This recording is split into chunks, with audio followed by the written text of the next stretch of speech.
अलख निरंजन।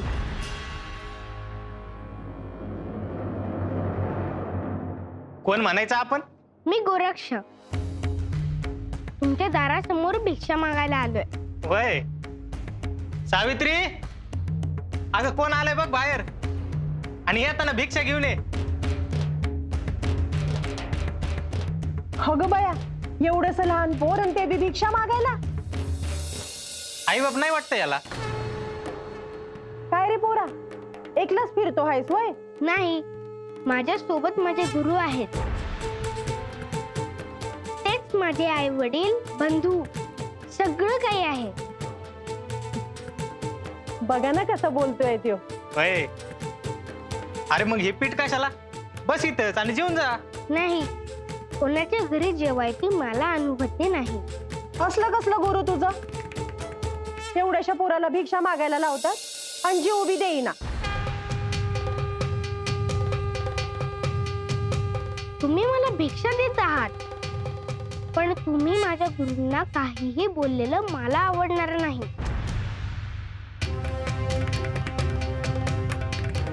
बरं बाबा, तुला नाही आवडत ना, मग नाही बोलणार। हे घे।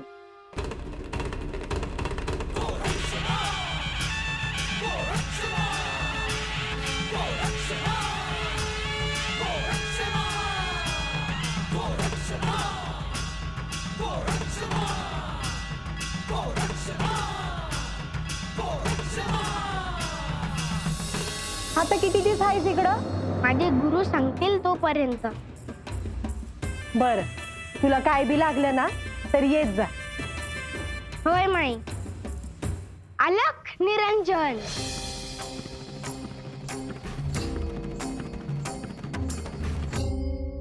लय गोड पोरगा आहे, पण उन्हात हिंडते। काय म्हणावे आता याच्या गुरुला?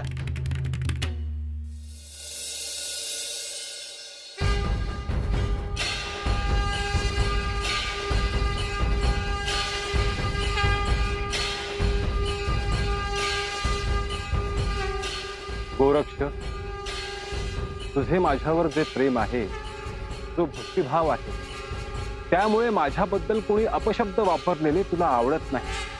परंतु निंदा असो वा स्तुती असो, तुझे चित्त स्थिर हवे। कारण गटातटात राहणाऱ्या मनुष्याचे विचार एकसारखे नसणार।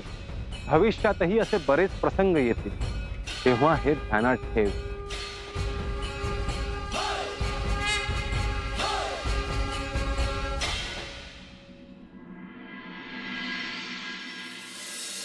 अरे थांब थांब थांब, कोण कुठला मुलगा तू? मी गोरक्ष। अरे एकटाच कुठे चाललाय? मी भिक्षा मागायला आलो होतो, आता मी माझ्या गुरूंकडे चाललोय। तुझे गुरु कुठे आहेत? माझे गुरु गावाच्या बाहेर आहेत। आणि ते गावाबाहेर का थांबले आहेत? कारण झाडांच्या सहवासात अधिक राहायचे आणि माणसांच्या सहवासात कमी राहायचे म्हणून। हो का? मग ते का नाही आले तुझ्यासोबत भिक्षा मागायला? तुला एकट्याला का पाठवलं? आजपर्यंत तेच भिक्षा मागून आणायचे, आज मी पहिल्यांदा आलोय। माझ्या घरी येतोस का? मी तुला जेवायला वाढते। नाही, तशी मला आज्ञा नाही। त्यांना काय समजणार? तू जेवून जा ना। नाही, माझे गुरु उपाशी असताना मी का भोजन करू? वा रे वा, काय ते गुरु शिष्यांचं प्रेम। येतो माई। अलख निरंजन।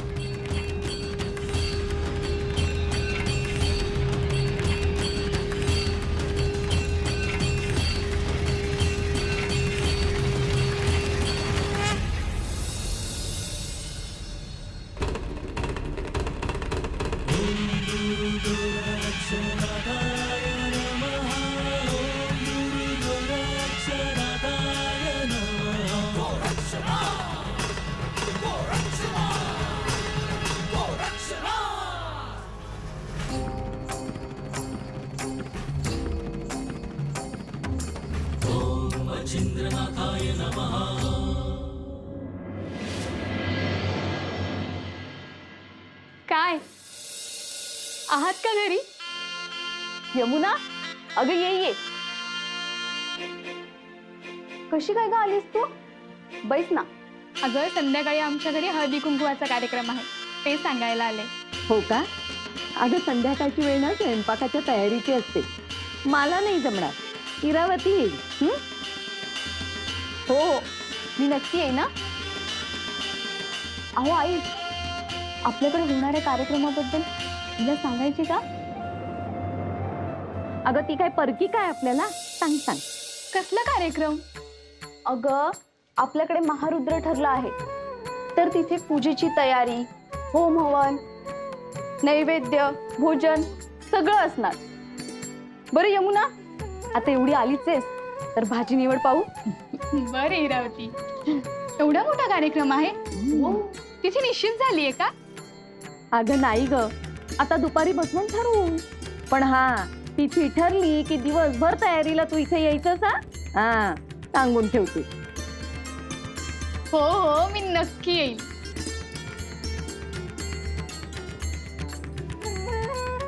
तुम्हाला एका बालयोगीचे दर्शन घ्यायचे का? बालयोगी? कुठला बालयोगी आणि कुठे भेटला ग तुला? आता तुमच्याकडे येत होते ना, तेव्हाच भेटला मला तो बालयोगी. अगं मग असं काय केलं? येताना त्याला बरोबर घेऊन नाही का यायचा? अगं भोजन तरी दिलं असतं नाही का? अहो मी तसं विचारलं त्याला, आमच्या घरी येतोस का? त्यावर तो म्हणाला, मी एका दिवशी एकाच घरी भिक्षा मागतो. म्हणजे तू बालयोगी साधा सुद्धा नसणार. हो ना, दुसरा कोणी योगी असता तर गावभर भिक्षा मागून गेला असता. पण मला सांगा, एवढ्या लहान मुलाला कोण बरं भिक्षा मागायला पाठवेल? अगं त्यांचे कोणीतरी गुरु आहेत म्हणे, गावाबाहेर थांबलेत, त्यांनीच पाठवलं त्याला. गुरु? हे काही मला पटले नाही. या असं बोलू नये. त्यांचे स्वतःचे सुद्धा काही नियम असतात. अहो हो, पण मला त्याला पाहायला आवडेल. हा अगं तो पुन्हा येईल गाव. बर, आता येते मी, मला आणखी खूप लोकांना सांगायचंय. बर, ये ये.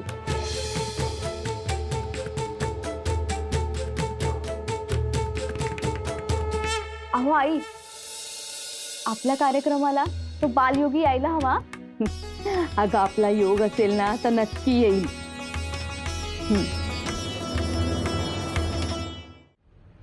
कर्पूर गौरम करुणावतारम संसार सारम भुजगेंद्रहारम सदा वसंतम हृदयारविंदे भवम भवानी सहितम नमामि.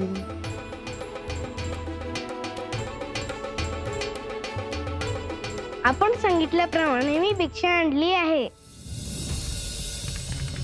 भिक्षा मागतानाचे जे नियम आहेत ते तू पाळले आहेस ना गोरक्ष? नाही. नाही? हे तू काय म्हणतो आहेस? म्हणजे मी सांगितलेले नियम तू मोडलेस?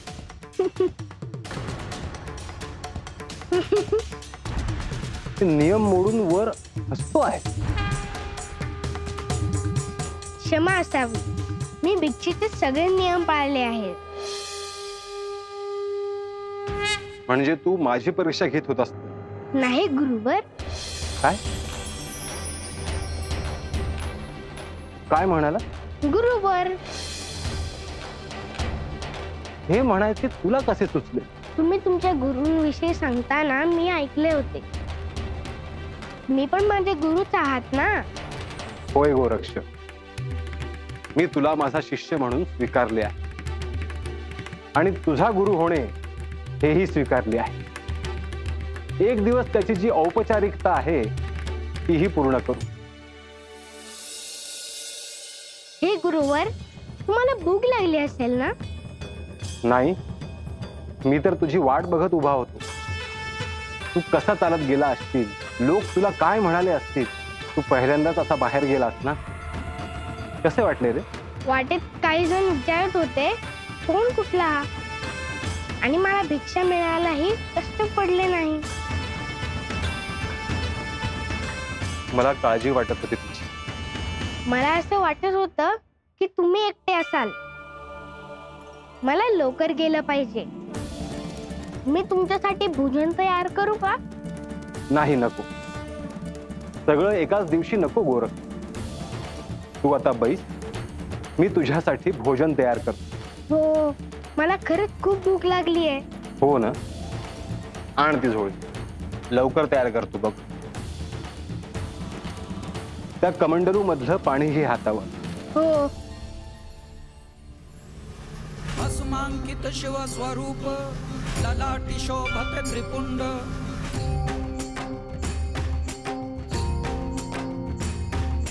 सिद्ध योगी वितरागी धग धगते तेज कुंड.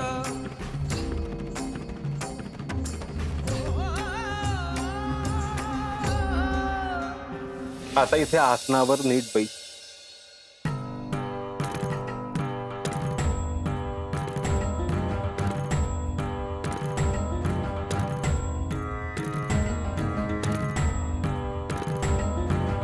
अलग निरंजन अलग निरंजन अलग निरंजन हो अलग निरंजन अलग निरंजन अलग निरंजन अलग निरंजन हो अलग निरंजन.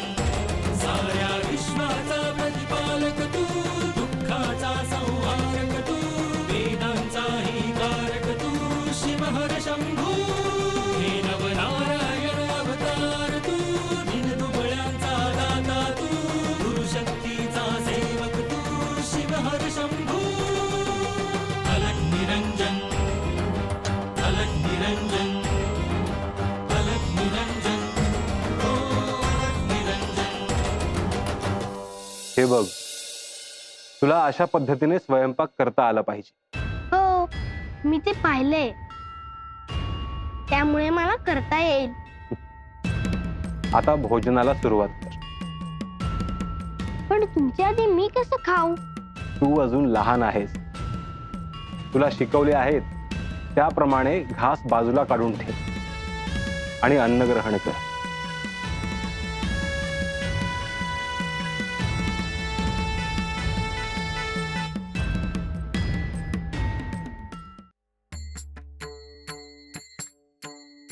मच्छिंद्र, मी जे सांगितले तसे तू गोरक्ष सोबत कठोर वागायला सुरुवात केलीस, हे उत्तम झाले. यानंतर नाथ परंपरेतील नियमाप्रमाणे गुरु शिष्य परंपरेची जी औपचारिकता आहे ती एक एक करून तू पूर्ण करावीस. म्हणजे भविष्यात हे नियम निश्चित होऊन पाळले जातील, त्याला एक मान्यता मिळेल. आणि हे सगळे नियम गोरक्षला कळणे आवश्यक आहे. म्हणजे तो जेव्हा मोठा होईल तेव्हा तोही गुरु म्हणून या नियमांचं पालन करेल.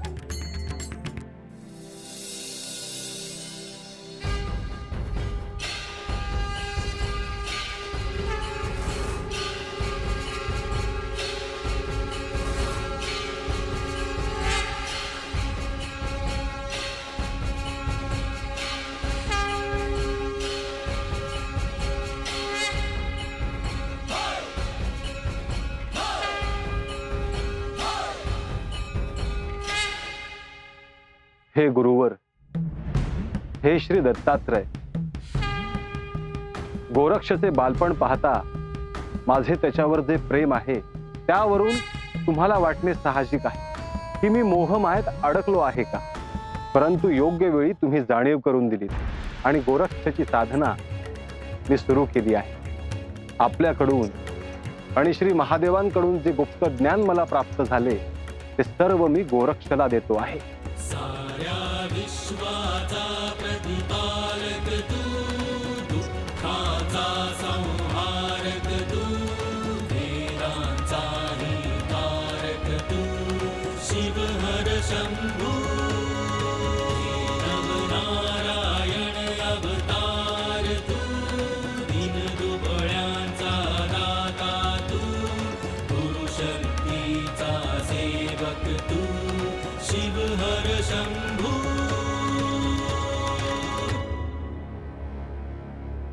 हे गुरुवर, मी धुनीसाठी हे लाकडे आणले आहे.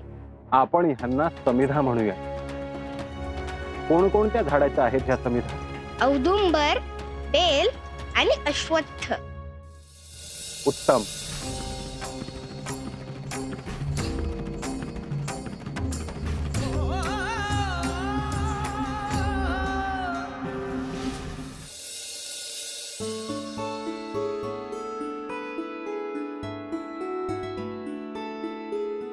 अहो हा. पाणी.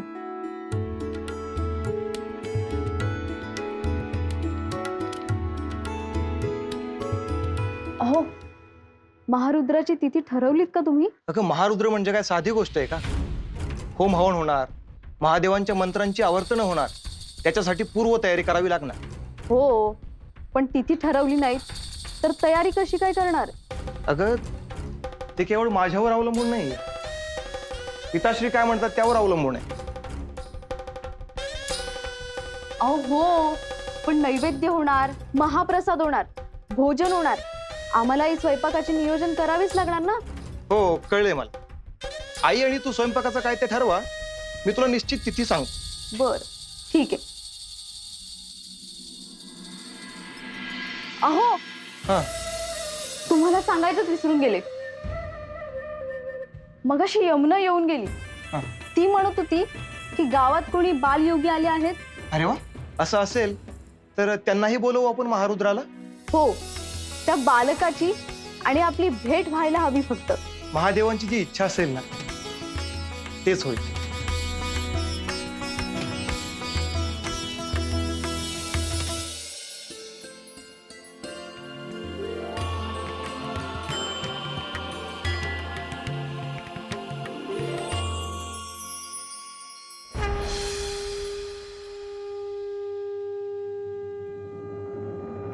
नमस्कार गुरुदेव.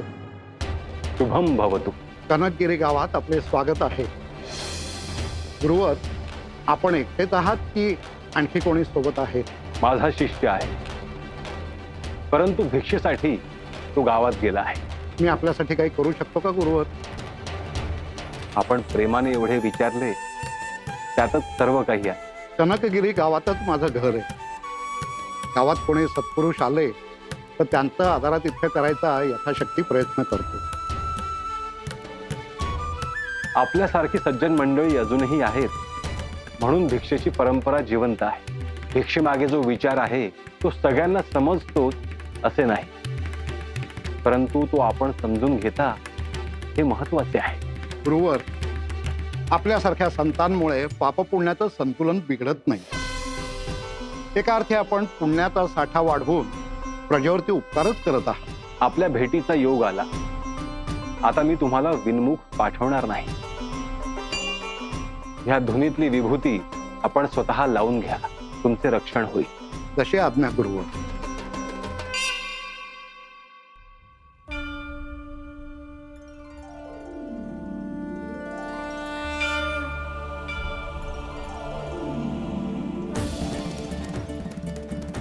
महादेवाच्या मंदिरात पूजा करून येत होतो आणि आपले दर्शन घडले.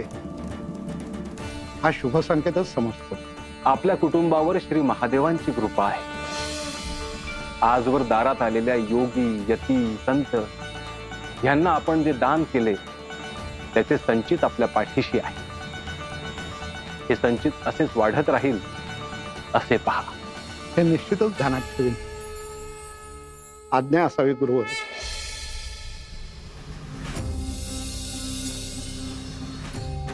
तुमची माझी भेट झाली याचा अर्थ काहीतरी ऋणानुबंध आहे.